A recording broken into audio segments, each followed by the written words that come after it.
we're going to get to the disappointment segment. Yes, the segment where we talk about the biggest disappointment. Our we've got our game of the year. We've also got our disappointment of the year. So our disappointment of the year is basically just a segment where we talk about our biggest game that we play, or the biggest flop, I should say, that we feel happened this year. You don't necessarily have to have played the game. Of course, you'll feel more adamant if you have. So when everyone says Sonic Colors Ultimate, just know they haven't played Sonic Colors Ultimate. No, I'm fixing one that hurts more in the feels. All right. I'm pretty sure Hayden and I have the exact same one. So we'll probably hit this at the same time together. But Newtype, if you want to start us off, if you're good to go, then you can. Oh, I can? Okay. So everybody likes Sonic, right? You know. He's doing it. Oh no. No.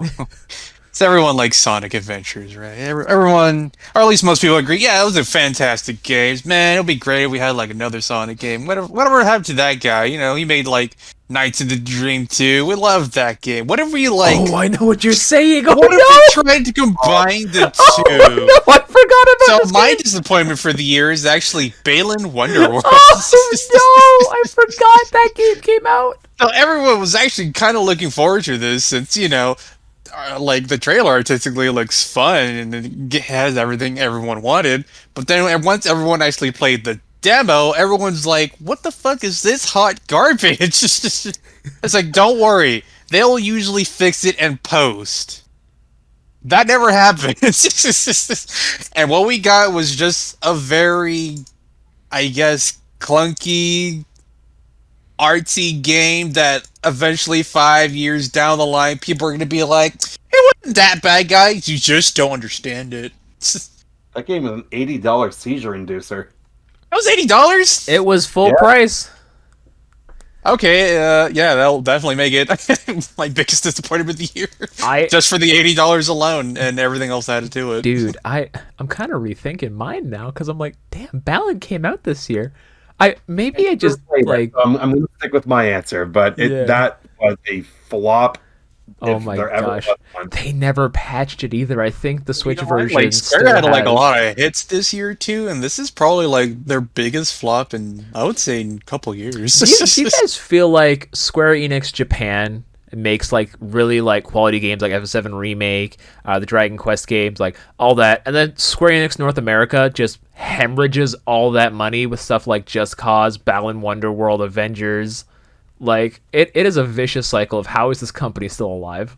I'm convinced that Square Enix North America is there just to launder money, but that's just me. Oh boy. I have one quick question about Balan Wonderworld before we move on. Yeah. So I saw this image go around. You have to explain to me. There's like a button layout, but where every single button does the same thing. How does that work? So there's like how you described it. I think there's like 4 buttons, and then you get these costumes in the game. Each costume has a special ability that lets you do some sort of platform ability, like jump or spin or whatever. And that's it. You only have those 4 buttons, and you get these costumes, but after each stage, they take away your costume, so you have to get new ones for the next stage. So you're essentially very limited for each stage you go into. And to be clear, that means you can unequip jumping. Yes. Jumping is not an innate ability that you can do right away. You have to equip a costume to do it. So let me tell you, Devil, and I'm pretty sure the demo is still up, so you can experience the first world of this horror. I was also super interested in this game because I'm like, oh, 3D collectathon, that looks interesting. Okay. I tried out the demo, so I was like, okay, this is cool. So I don't have any costumes right now. I'm unbound. I'm just a free character. Okay, cool. So I press square, jump. Okay, cool. I press X, jump. Okay. I press circle, jump. Okay, that's a little weird. Press triangle, jump. Okay, that's cool. The triggers work. Oh, they've got adaptive triggers. Okay, cool. I press right trigger, jump. Okay. I press left trigger, jump. Okay. I press L1, R1, jump. Oh, okay. I wonder if I push in the right or left stick, does it jumps? Let me tell you how, when you get these power-ups, this is a one-button game. No matter what you do, so long as you have like that button or that like costume rather, it'll be bound to your one button, and that one button will feature as that. It is a one button point and click adventure game basically. Like, I don't understand why this just wasn't a mobile game, because all you need is a touch screen. You just move it with your left hand and you press one button to do everything. It's just so bad. No sense. And they never patched it. Sonic Never Colors. patched it? Sonic Colors. Say what you about Sonic Colors. I also wouldn't say I was super disappointed, but I wouldn't say it was like uber disappointed. And as of this recording, they actually like the game is 100% fully patched now and works flawlessly. It only took like 2 months for them to actually figure that out. But that patch came out yesterday, so Colors Ultimate's up and running. But Hayden, do you want to segue into our biggest disappointment in gaming this year? Earlier, I was talking about something that the Pokemon Company did this year that was really cool and fans have wanted forever. And the Pokemon Company did another thing that fans have really been asking for, but it wasn't good. I am talking about Pokemon Brilliant Diamond and Shining Pearl. And let me rephrase that, because I don't want to say that the game wasn't good. It was just so unremarkable to me. But then there are also aspects that I really hate about the game. Because every Pokemon remake that has come out before has had some kind of hook or some kind of big thing that differentiates it from the original game. So, Fire Red, Leaf Green uses the Gen 3 mechanics. It has the Sevii Islands. You've got the Union Room. You've got, a fair amount of stuff to make the adventure more worthwhile. You don't have the Gen 1 BS mechanics. Heart Gold and Soul Silver had a smattering of things. It really expanded the Kanto region, the following Pokemon, lots of great stuff. Omega Ruby Alpha Sapphire had Mega Evolutions. It had the Soaring. This game just felt like Diamond and Pearl with quality of life updates. The removal of HMs is nice, but then you get into the stuff like the mandatory experience share, which, I'm sorry, that is objectively bad. Like, I remember I got to the 4th gym. I wasn't fighting any wild Pokemon. I was just fighting the trainers as I went, and my team was 5 levels above the gym leader's ace. Not to say, and that doesn't even get to the fact that when I got to the 8th gym, the final gym, my Pokemon were almost level 60, and the gym leader had like level 48s to 50s. Like, the level scaling was just not good in that game. I didn't have a single Pokemon faint until I got to Cynthia, and of course, I know Pokemon's not supposed to be easy. It's not supposed to be hard. It's supposed to be for kids. But there was no semblance of level scaling. And then there's the fact that the happiness is linked to friendship. So you can't avoid the Pokemon Ami bonuses. So it's taking away options. Like it's giving you less options on how you want to play the game. And I say when you've got less options, that's nothing but a bad thing. And I don't know. I could just be nitpicking here, but I was just really... It just felt like a wet fart of a game to me. It was perfectly fine, but unremarkable in pretty much every way to me. Now, I also agree 112% with Hayden. This game is the first mainline Pokemon game, I think, ever, that I got on launch day and had no desire to finish. I have not even beaten Cynthia yet. I beat the last gym leader, and I have not touched that game since it came out. I just have not. SMT5 took me away from it, which I thought was a much better monster collecting game. It actually had semblance of a challenge. Brilliant Diamond, Shining Pearl, like Hayden said, it was just an absolute flop, wet fart of a game. Like, it was, as it is right now, it is a perfectly average way to play Diamond and Pearl. I really hate that Game Freak took my favorite generation and decided they wanted to do a quote-unquote faithful remake, because now I will never get to relive Generation 4 the way I wanted to. I will never get to experience that. And some would say that Legends Arceus is meant to be the new Generation 4 experience. Okay, that's fine, but I think we still should have had the Gen 4 experience. Another aspect I want to talk on, not to cut you off, I'm sorry. No worries, though. I'll be quick. This game still runs on a grid, but it lets you have full 360-degree control, which you'd think that they would, maybe adapt the game's map around that. No. You can get caught on corners. Like, I posted a video on Twitter where, for some reason, it just wouldn't let me pick up an item because it didn't think I was on the same, the space to pick it up, but I was very clearly directly above it. There were just some disappointing frustrations with that. I actually had the game crash on me in a double battle. Glitches that are funny, like how you can basically skip the 7th gym if you want. That stuff is funny in its own right, but when the game is just like a Pokemon game, is crashing on me at random instances, it's so disappointing. On an interesting note, I think this is like the fastest speedrun game of Pokemon there is. Oh my gosh, yeah. Isn't that like... Besides like Gen 1 glitches and maybe like Pokemon Snap? You can beat the game in under half an hour now, and I think it's hilarious how... Like, again, I those glitches are like, if you're really going out of your way, you can find those glitches. At the same time, though, watching speedruns of it, it's kind of funny how easy Brilliant Diamond Shining Pearl speedrunning is to get into, because I was looking at these and I'm like, I never would have found these on my own, but these are pretty easy to replicate. It's funny. It's kind of wild. With every Pokemon game, they try to be more and more accessible, and with this one, they're being more and more accessible to speedrunners. Well, I'm sure speedrunners will enjoy their new category. What else was I gonna say? Yeah, like Hayden said, like with the 7th gym, I find it funny that because the game is still built on a grid, because it feels like with Brilliant Diamond Shining Pearl, they literally just took the DS games as a literal base instead of like remaking them like they normally do, and they just upscaled them in this new engine with the shading and then just reworked the battles.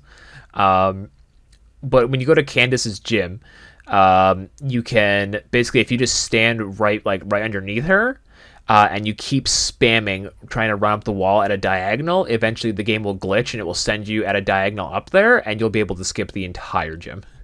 I've seen everyone do that glitch. Yeah.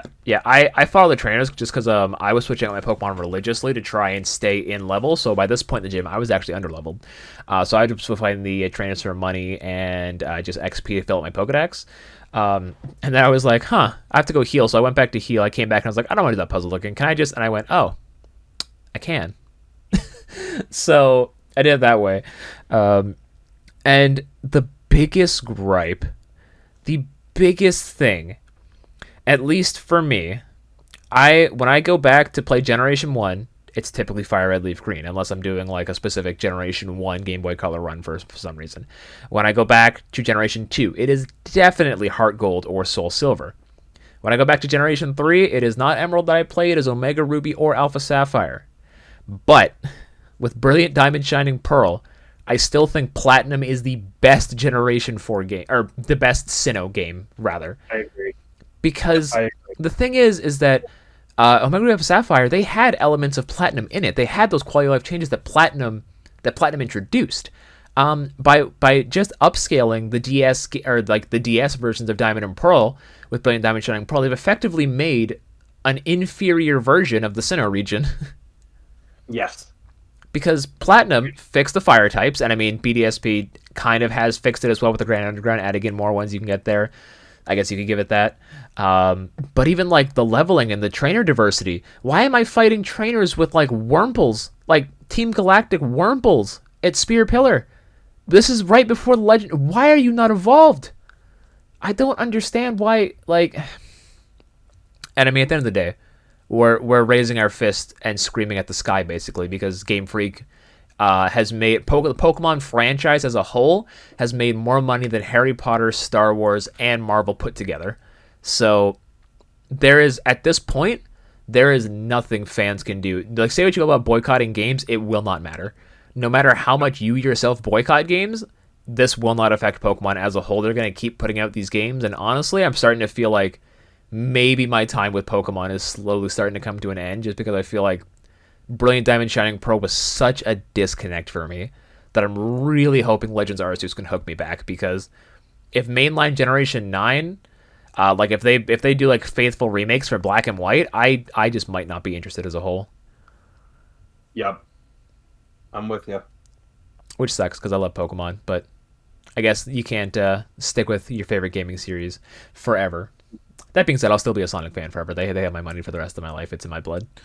And our next biggest disappointment is Sonic Frontier. All right, so moving on, we're gonna move on to Devil May Pie. Let's see what Devil. What was your biggest disappointment this year? Or I guess your least favorite game you played this year? Yes, sir. Fortunately for me, not that many. Everything I was looking forward to kind of delivered, or did pretty well. One.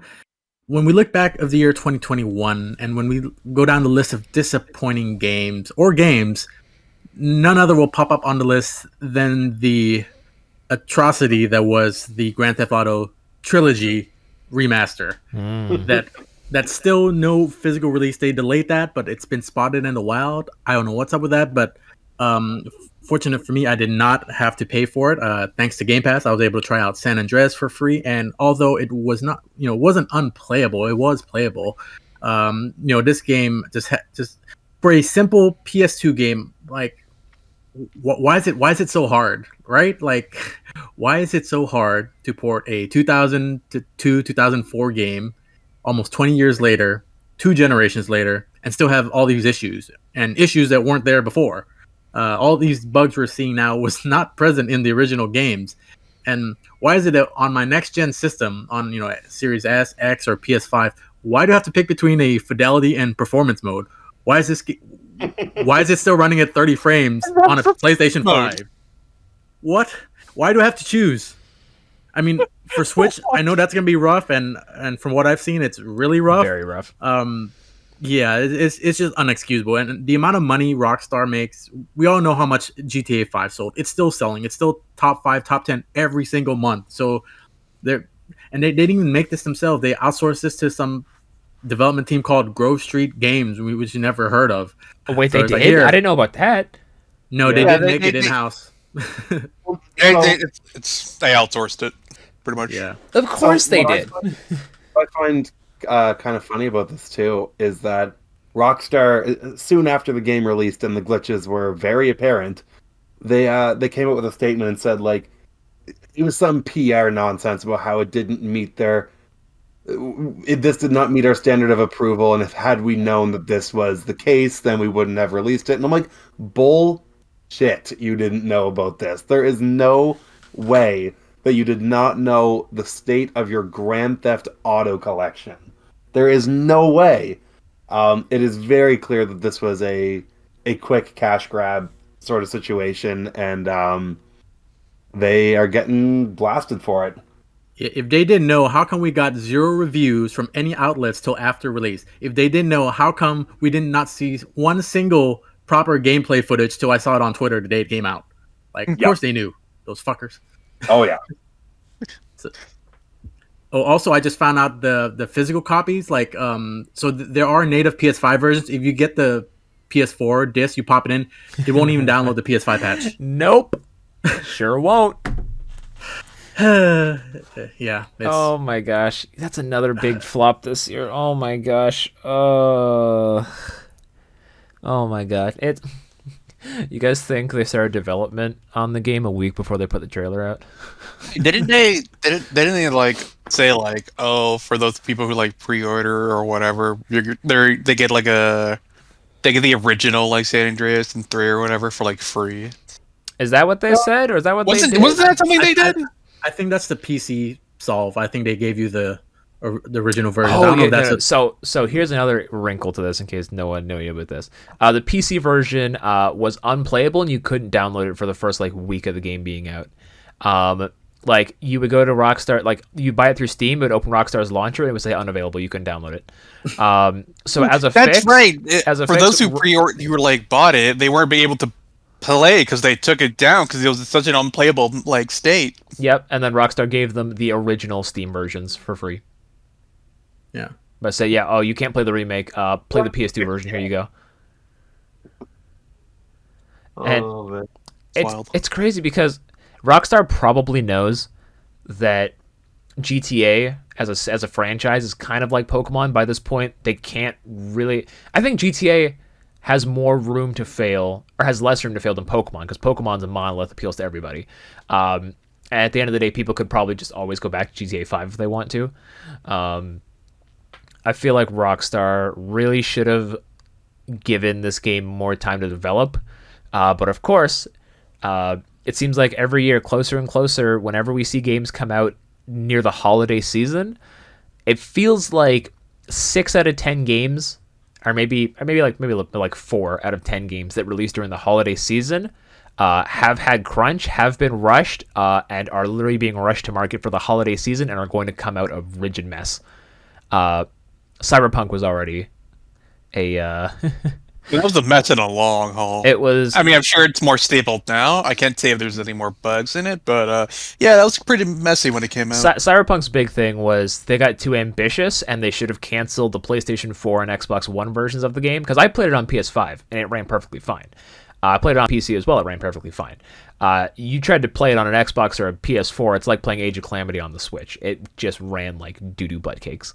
So I don't know. I'm starting to see a trend, and the fact that Sonic Frontiers is coming out holiday next year, that gives me a little anxiety.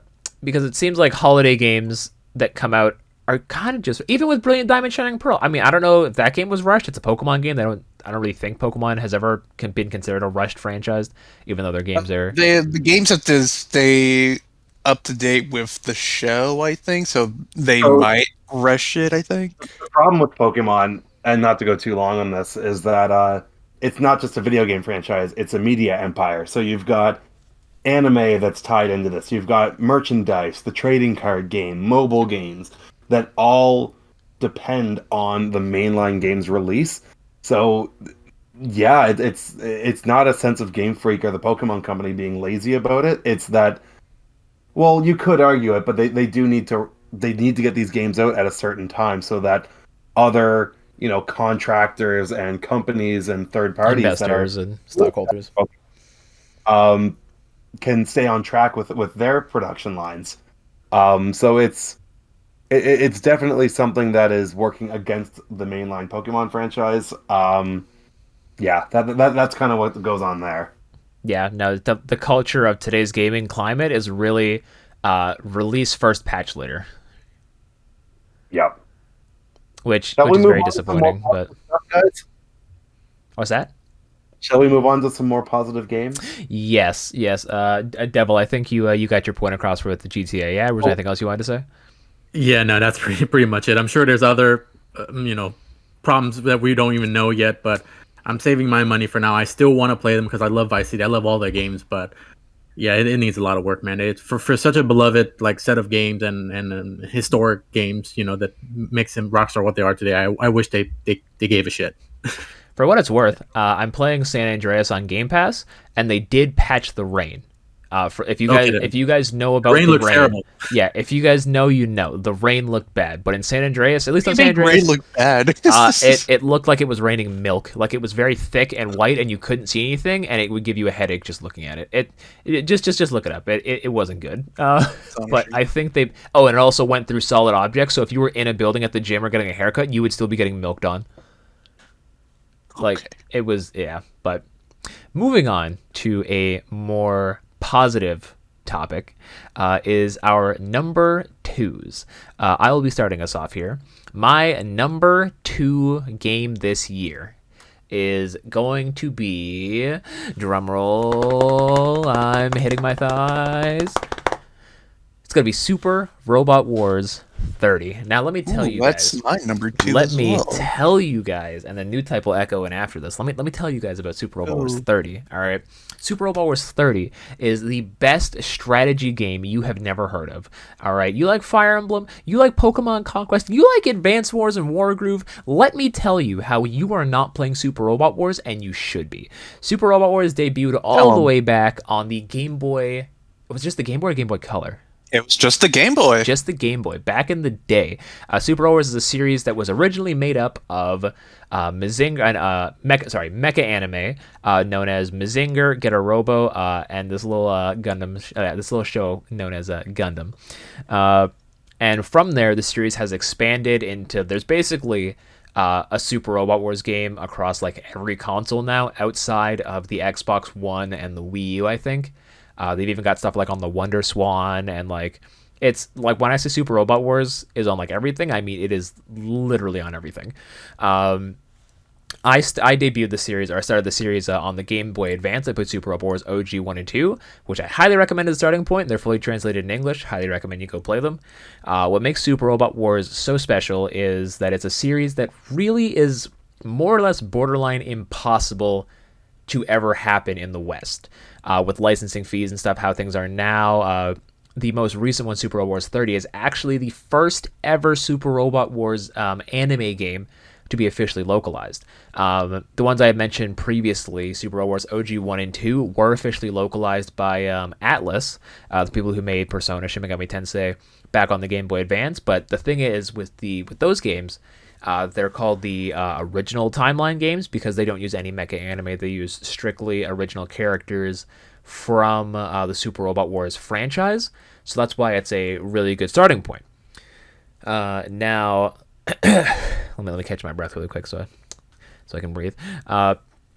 Super Robot Wars 30 uses shows like SS, Gridman, Code Geass, Loose of the Resurrection, a slew of Gundam shows, Brave Police J. Decker.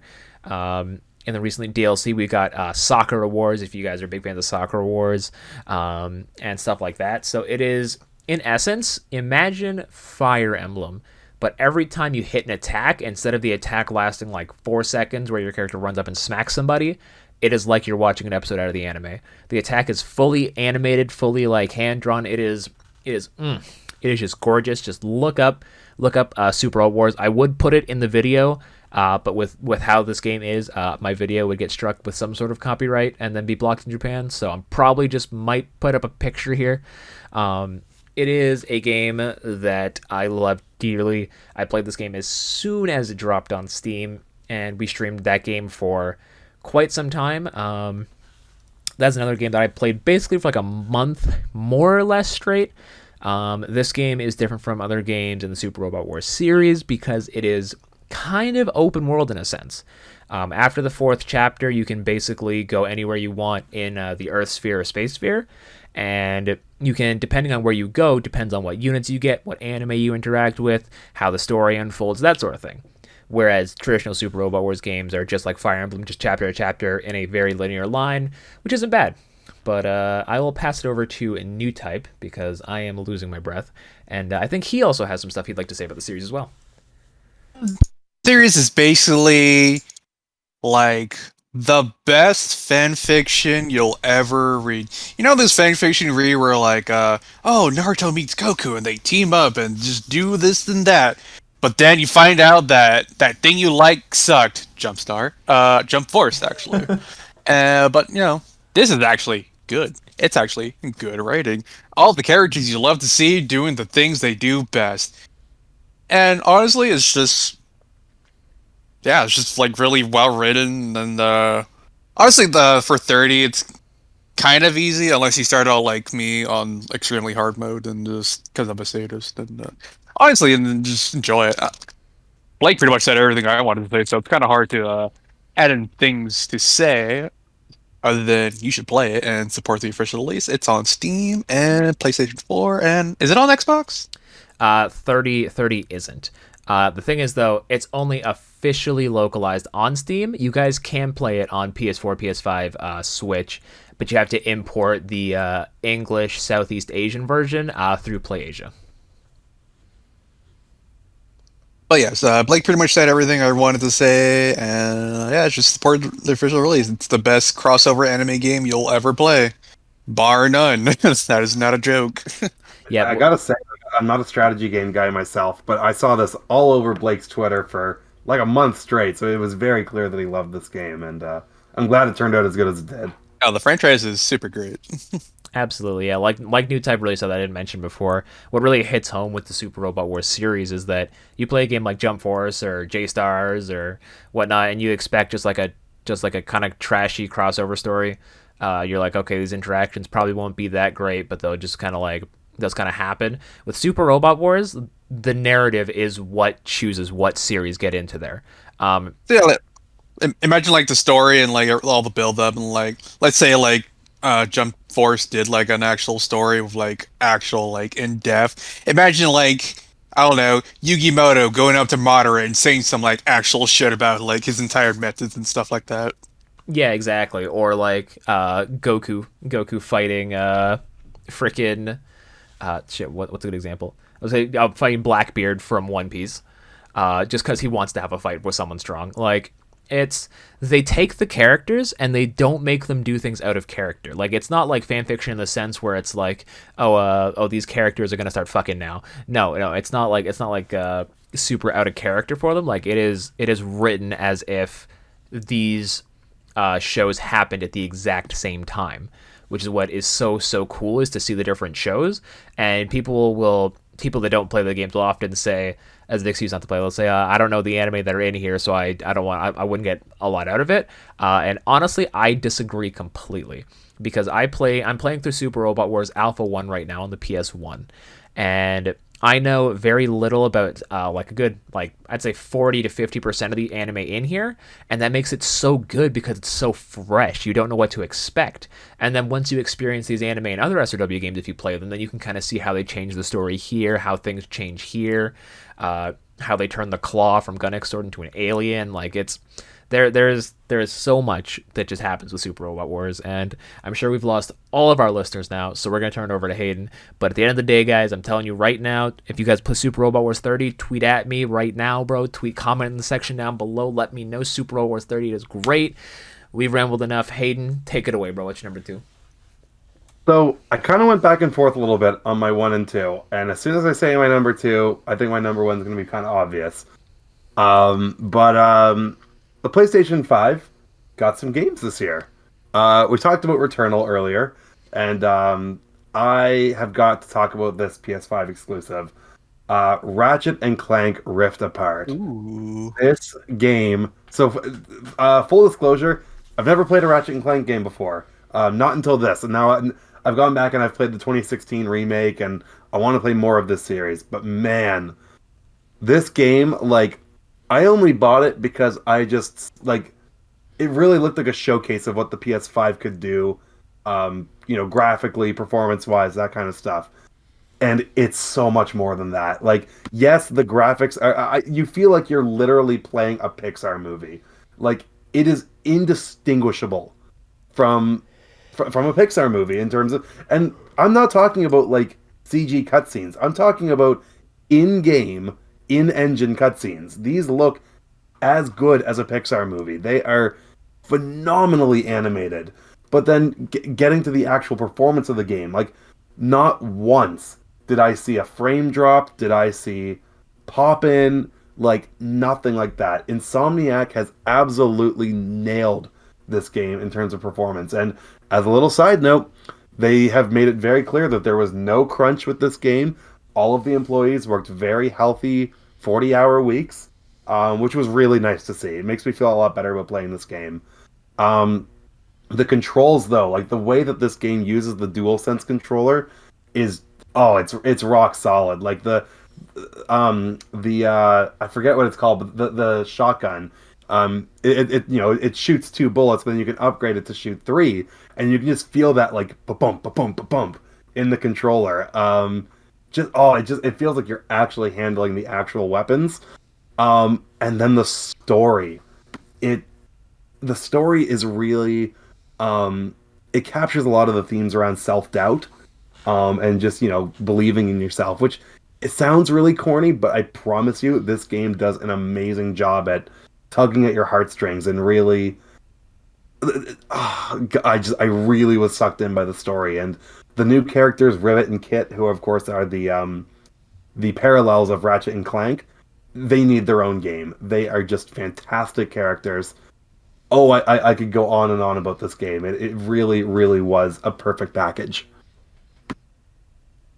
All right, Sounds right excellent. on. I should pick it up myself. I actually, fun fact, I was given the game through my workplace for free. I just haven't gotten time to play it.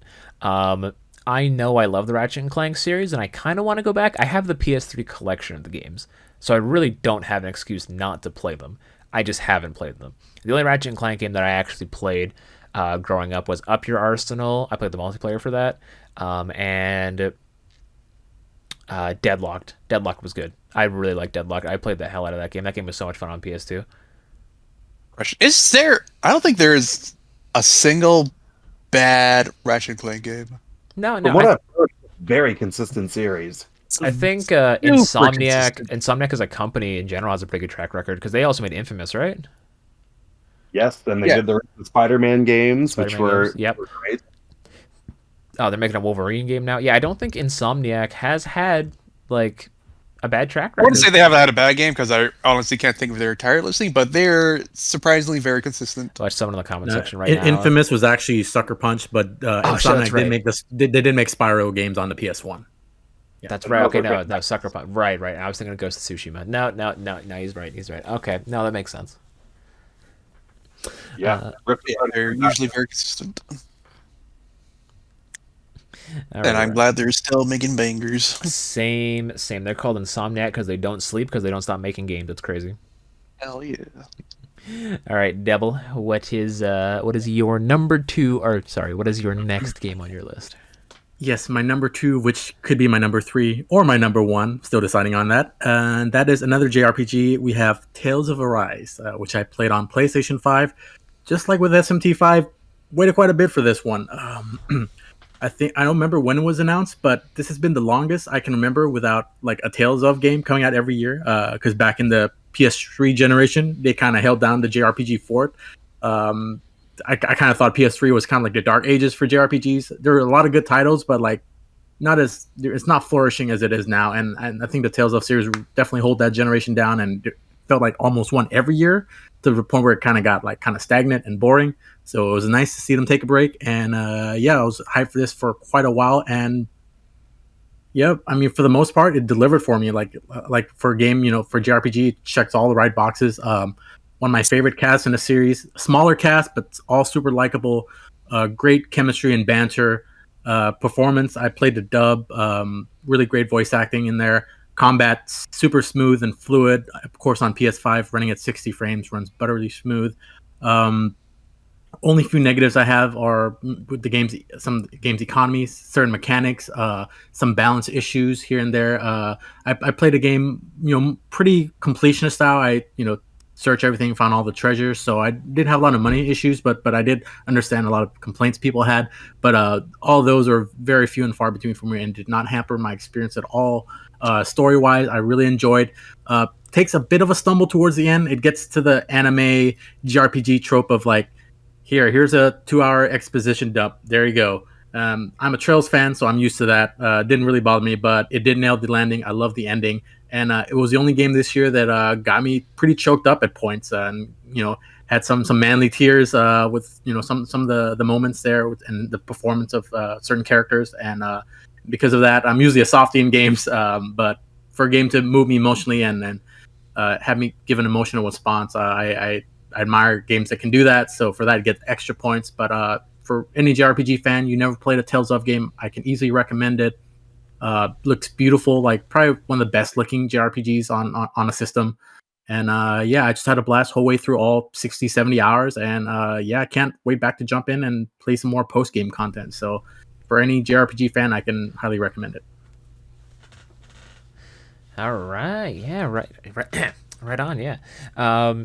I have only played, I think, Berseria. No, I played Symphonia. I just never finished Symphonia. I found Symphonia. That was like the first game I played in the series, and I found it kind of clunky. But I also played Berseria, and Berseria I really liked. I really liked the cast and stuff.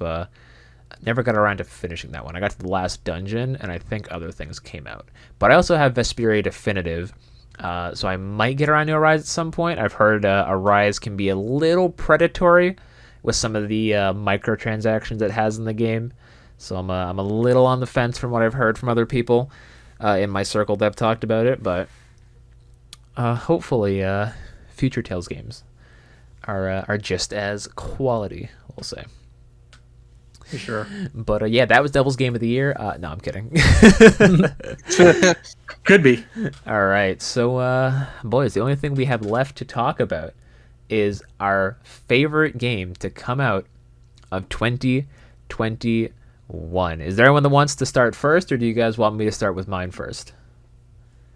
I can start. Go for it, Blake. All right, you can go first. All right.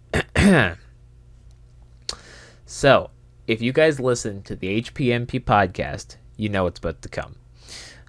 If you guys have been following me throughout the year, even then, actually, I wasn't really sure about this until recently when I went back and I was like, no, this is still my favorite game this year to come back to and play. Like, with Super Bowl Wars 30, I'm a little burnt out. I'm going to wait till the DLC comes out to fully play it again. Dread is also another really like a contender for like one of the for a game that I can continually play over and over again, but you can kind of get the same experience every time. Same for Resident Evil and Monster Hunter Stories. My number one game of this year, my game of the year, my favorite game, I am stalling. My favorite game that I played this year is none other than Monster Hunter Rise. If you guys follow me on Twitter, if you guys saw my year-end roundup, I have put over, I think it was like 749 hours into my Switch over the year. I want to say at least 15-20% of that was Monster Hunter alone.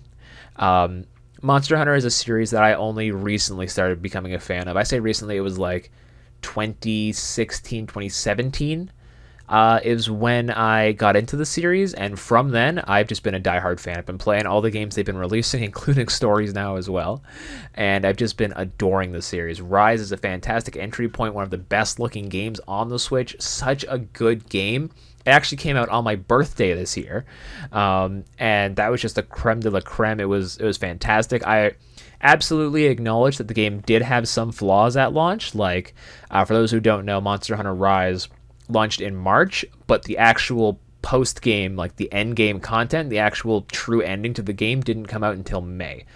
They had some development hiccups and they wanted to meet the original release date, so they basically let us play the game early and they let the ending get patched in May, which honestly I didn't mind a whole lot, because actually I think that might have been what took me away from Snap, is because Rise's update came out and I went, okay, I need to play this right now.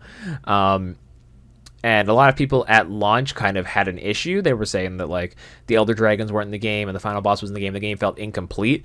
After all the updates they've added, all the DLC quests they've added, all the event quests, dude, there is an event quest where you can get Akuma's armor from Street Fighter from fighting a Rajang, and if you make that armor and you equip the sword and shield, it gives him a unique animation where basically the sword and shield is invisible and he's just punching things. He can do I'm gonna butcher all these names because I don't Street Fighter. I know he can do the Shoryuken and the Tatsumaki. I can't remember what Akuma's equivalents are. Maybe Newtype remembers. Metsuha? Mets? Something like that. Yeah. You can tell we're big Street Fighter fans here. But and the DLC quest plays Street Fighter music while you're doing it. It's such a good collab. And more recently, I went back and played it last month as well, because they added a Sonic collaboration where you can get Sonic Layered Armor for you, your Palico, and your Palamute. And during that, the first quest they give you is to collect 50 rings in this area. And while you're doing that, they have City Escape playing in the background in the game itself, which is it's just amazing. It is great. And then in order to get the actual Sonic armor for yourself, there's another quest you have to do where you have to fight a Nargacuga. which is like this big black. What would you say Nargacuga is, Newtype? It's like a black, like fox, jaguar kind of bat. Nargacuga? Yeah, It's like a kind of a mix of a bat and a fox, I would say. yeah. And even more fan service. The site, like the quest, every quest will have flavor text that you can choose to read before you get into it if you want to. And for the Nargacuga, it's from an anonymous user. And he says, "Hey, you hunter, I need your help. I mistook this monster here for that black hedgehog, but it's not him." And I'm like, "Bruh, they harkened back. He looks nothing like a hedgehog, but they harkened back, and I love it. It's so good. Just everything about Rise, from the movement to the armor to the combat to the gameplay to playing with friends to just countless hours and playing it. That was a game that I played like 12-hour streams for a week straight. It was so good, and I cannot recommend it enough. I was on the fence if it was my game of the year, but I am 110% positive now. Monster Hunter Rise wins my game of the year. Great choice, man. I said it before. I'm not much of an action game kind of guy, so I kind of bounced off the game really quick, but I can absolutely see why people love this game so much. So great choice. It is absolutely great. I hope someday they do something to make you interested. I know you're a Dark Souls fan, so maybe someday you'll come around and enjoy Monster Hunter. But until then, I will wait with my Switch in hand. All right, and then whoever wants to go next can take the show floor. Newtype, I think you said you wanted to go next. So my game of the year is actually a very long-running franchise. And they recently came out with a new expansion, and I am talking about the critically acclaimed Final Fantasy XIV Endwalker. Ooh, I forgot about that. Ooh. Very nice. And let me tell you, this game, it sucks you in. It is phenomenal. Like, this is like the ending point to the story, and then afterwards they're gonna essentially do a new story, like completely different from this one. And honestly, this is such a fantastic ending to the story. I'm not even done yet, and I can already tell you, I'm loving it every second of the way. One thing to make me absolutely love a game is its story. If you have a really good story, I will love the shit out of this game. Gameplay, I can sometimes let it slide, but honestly, this game also has pretty fantastic gameplay too. It's like the And they opposite of recently added like SMT5. new addition to like all the classes, like 10 extra levels, and they did like all these minor like tweaks and like quality of life changes to like every single one of them, so every single one of them feels so much better to play now. And I can't talk about the characters of the story, but honestly, it's phenomenal. I love it. Like I said earlier, that Nier was like kind of gave you that feeling of like existential dread, but afterwards it kind of gives you like this good feeling of like hope and all that. This game does that too, but I think it does it a little bit better. And like, I not to cut you off, this I have heard nothing but just phenomenal things about this game. Like I love Final Fantasy games. Final Fantasy VI is one of my favorite RPGs of all time, and it makes me wish I had the time to play an MMO because seriously, like I have heard unbelievably good things about this game. Um, I co-sign just on what I've heard. I co-sign on everything you've said, but continue because I'm excited to hear what you have to say. man, all the little right now, for the new expansion, they sometimes like to like do a lot of references to like other Final Fantasy games. Right now, they're heavily leading towards 4, and they're doing a lot of things from 4, and just like all the minor little things. Well, no spoiler, but one of the places you can go to is the moon, which is something you can go to in Final Fantasy 4, and they just do all these like little things. Like you fight an enemy in like this dungeon, and they start playing like the Final Fantasy 4 battle theme, and it's just like the original jingle from like I think it was like the SNES like version. No, it was the NES version when it came out, and it's just super good. And they should do like all these like little notches, like the Tower of Zod and the Tower of Babel, and like all these like little references. And I'm just like, oh, I'm so loving it. It just engrosses me into that. It's so good. All the all the other references they also make to alluding to like other Final Fantasy games. It's so good. Such a good game. Although I will say this game is such a huge time sink, and right now the queues are, or the queue to get into the game is not very good because there's so many people Is just it trying. still that bad? I thought it was just that for like the first like week it's or two. getting better, but it's Jeez. still pretty. You'd bad. think that Square would up their like server capacity by now. They did, and Oh. it still was not enough. Right before the game came out, they upgraded their servers to handle all the influx of people coming in. It still wasn't enough. They even implemented the director servers for their own private uses to test things out for the public uses, and it still was not enough for all Oh the my influx of gosh. people. So it's like all the veterans who keep on playing, all the new people who want to play, and then all the like WoW players going into the game because they're tired of WoW, trying to get into the game all at once, and it's crazy. To give you an idea, a queue to get into the game is like 4,000 people to get into a line is like, I don't know, 2.5 hours to get into the Good game. Lord, bro, that's like queue in the morning when you get up, go make your breakfast, take a shit, run some errands, get a coffee, come back, and maybe play some Usually, FF14. the morning queues are like, I don't know, 15, 20 people because everyone's like at work or just waking up. But then like in the afternoon, it's super heavy. Right now it's getting better. I had a queue of like 1,800, which is like an hour and a half. I know that's still crazy, but I think this game is worth the wait.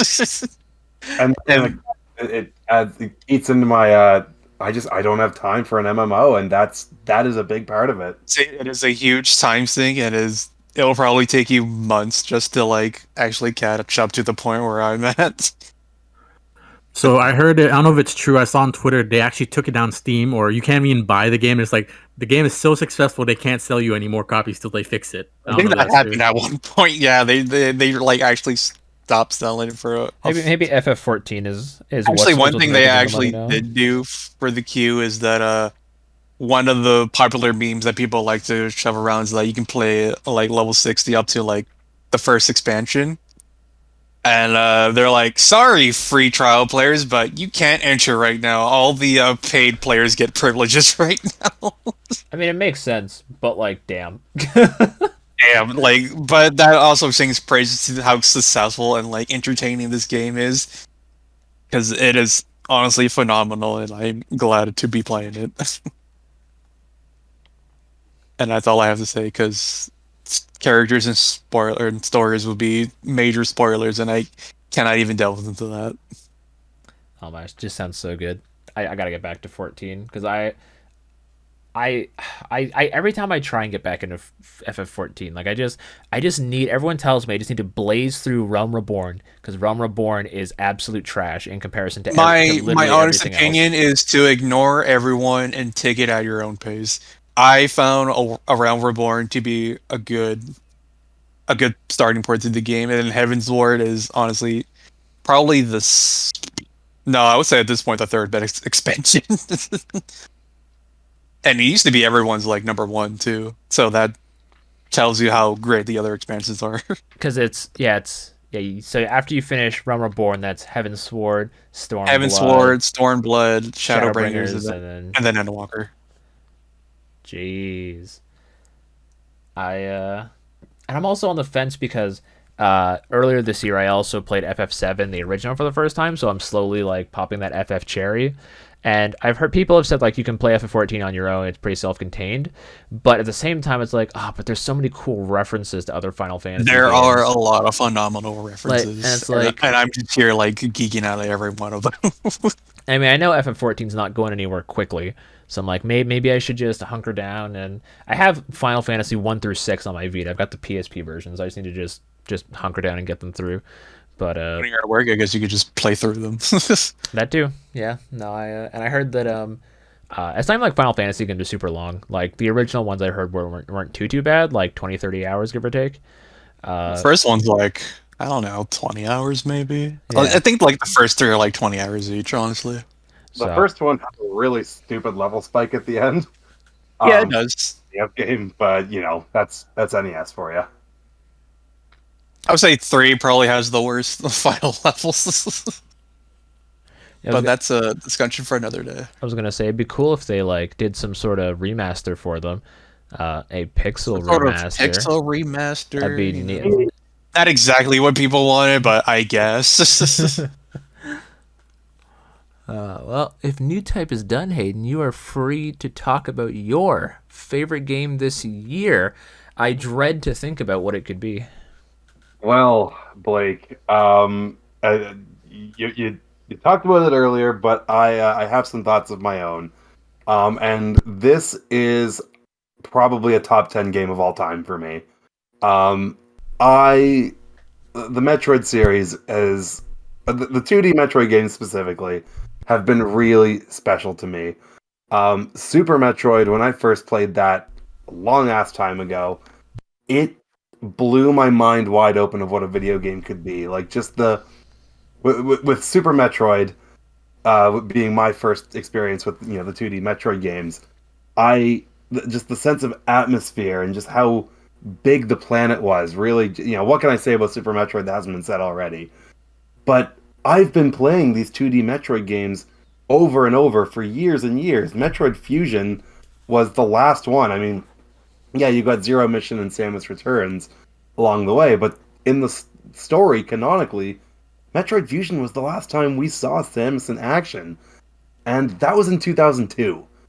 And, I love these games, but I was just dying for something beyond that. And I still remember seeing the name Metroid Dread in Nintendo Power way back in the day, and then how in Metroid Prime 3 it got that little tease in that data file, and then it kind of maybe was a thing on the 3DS, but then it got canceled.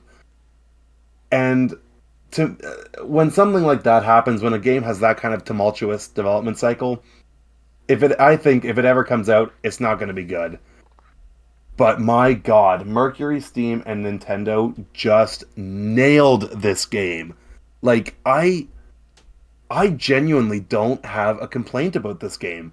The controls and the mechanics are just buttery smooth. Like, Mercury Steam just gets how Samus is supposed to control, how she's supposed to feel. Like, just sliding under a low-hanging ceiling, or aiming in 360 degrees. Like, the jumping just feels so perfect. Like, oh my, I can't get over the controls enough. This game did something that I never do with games. As soon as I beat it, I started up a new file and I just played it again. And then I did it a third time. I wanted to get better at this game. I wanted to just actually get into speedrunning this game. I don't really speedrun games, and I wanted to learn this game and learn sequence breaking, and that's always been a thing in the Metroid series, and I've noodled with it before, but I really took the plunge with this game. And then I won't spoil anything here because I know there's people that are probably going to be playing this over the holidays, but the plot revelations, oh my God, like, they add so much context to the things in the Metroid universe. It fills in some of the blanks maybe in Fusion, like the things that you find out about certain characters in this game. And again, I'm not going to spoil the final boss, but the final boss is phenomenal, both from a story perspective and the actual fight itself. Like, oh my goodness, this game is pure perfection for me. And again, it is probably a top 10 game of all time for me. I was just blown away by this game in every single aspect. It looks phenomenal on the Switch too. Blake was talking about that earlier, how, visually for a Switch game, it really pushes the system and still runs at a very solid 60 frames per second. Like, oh my God, this game. Someone else say something, because I've gone on long enough. I will, like, I already talked about Dread earlier, and I will say that game was amazing. But something I didn't mention earlier was, I mean, let's be honest, Super Smash Bros. Ultimate will not be the last Smash Bros. Game. So whenever we get to the next Smash Bros. Game, I'm gonna need Samus's moveset to get completely reworked, especially if the next Smash game is a reboot of sorts. And I'm gonna need Ravenbeak in Smash. I'm gonna need the Ravenbeak himself, the main antagonist of Dread. Maybe have have an Emmy assist trophy, just searches the entire stage for you, or have a stage based off of Dread where the Emmys can just walk in randomly and just start like chasing a player. Yeah, the Emmys were fantastic too. They really, I mean, the name Dread is so implicit of the things that you find in that game.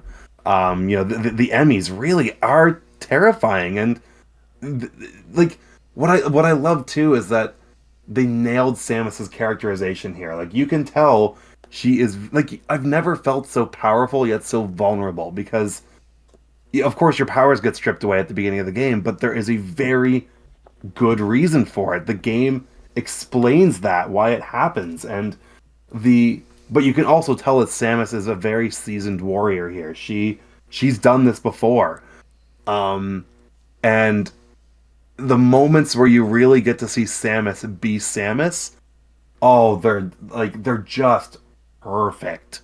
I Oh my goodness, this game. I gotta play it again tomorrow or something. Like I have thought about this game every day since I have played it. It's so damn good. Absolutely. All right. I think if Hayden's all done, Devil, you can close us out.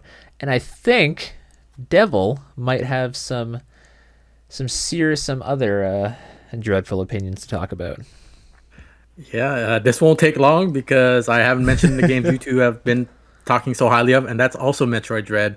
It's so hard for me to pin down what my number one is because they're all so good. And Metroid Dread, like you said, Hayden, is as close to like as a flawless game as they can come. And yeah, I've been a fan for a long time, and it's just so nice to see. It feels like it's been so not long, but very long. I know we just got the Metroid Samus Returns on 3DS. That wasn't that long ago, but just a continuation of the story and a proper like sequel. It's crazy how it took almost 2 decades till we finally got another one. And yeah, I really don't have much more to add. Both you guys, put it perfectly about the game. I'm so sorry I stole your thunder there. Yeah, go ahead. I was just gonna say I'm so sorry I stole your thunder there. Oh no worries. Saves me to come up with good ideas. But I probably couldn't put it as nicely as you have. So yeah, appreciate it.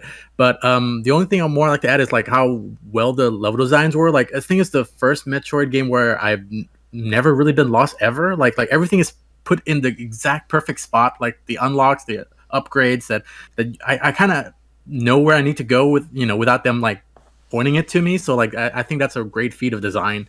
And that's something you have to commend them for doing. And it's definitely like a nice length. I don't think it's too short and not too long at all.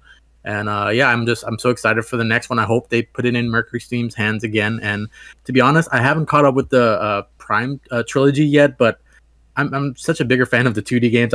I'm more excited for another 2D one like this. So I mean, take your time with Prime. I'll take another one of these.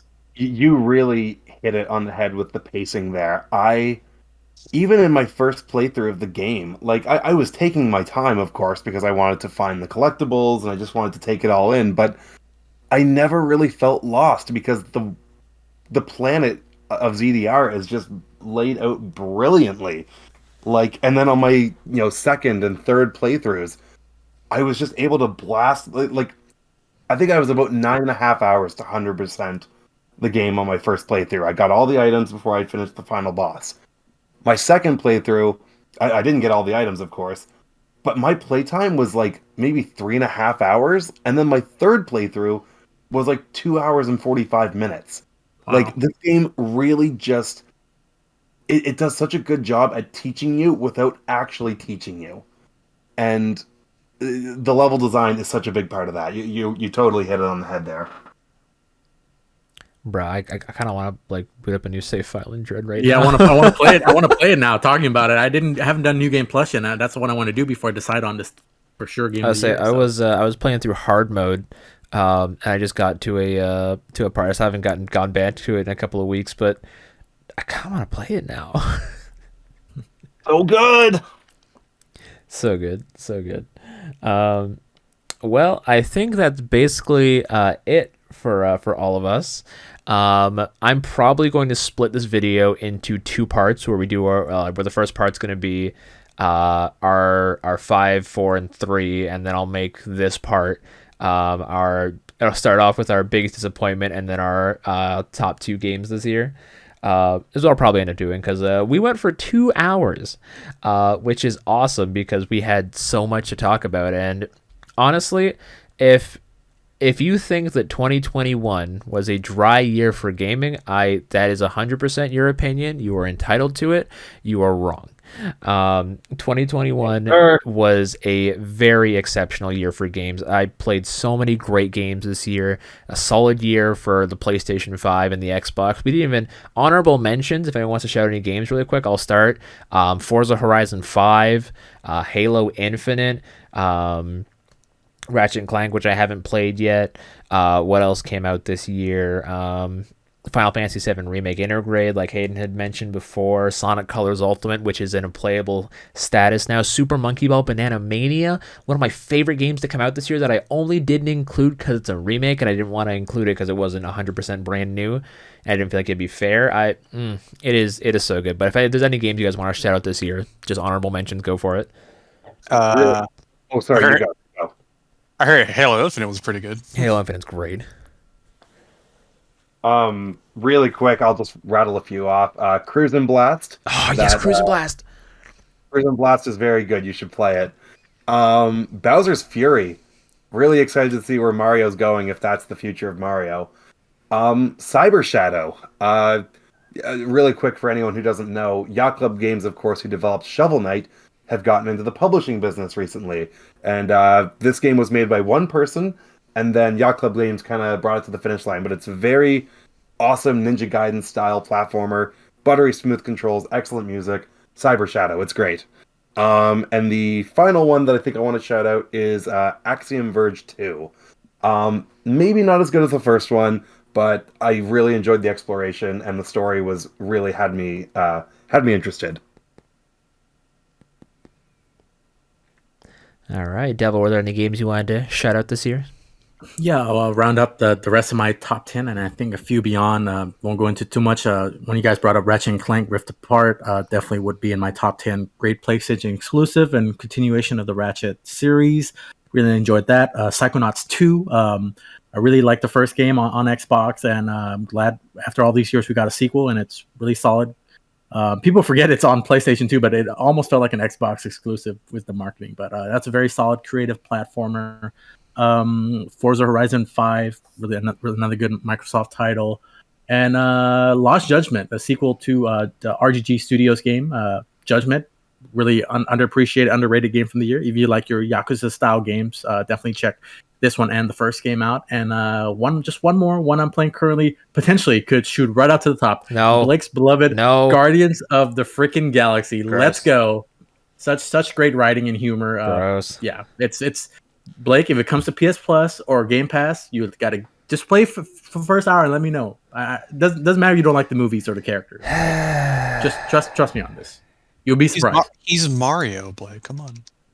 That's not Star-Lord's not Chris Pratt. Same ballpark. Same ballpark, close enough. I want a Rocket Raccoon Sonic game. I hate everyone that here. could probably work. All right, are we done? Are you guys done? Are you done spitting fallacies over there, Devil? Yeah, Sonic Colors sucks. We'll stop for now. Go watch Blake play Mario Party Superstars on his Twitch channel. Well, guys, we're gonna go ahead and get up out of here.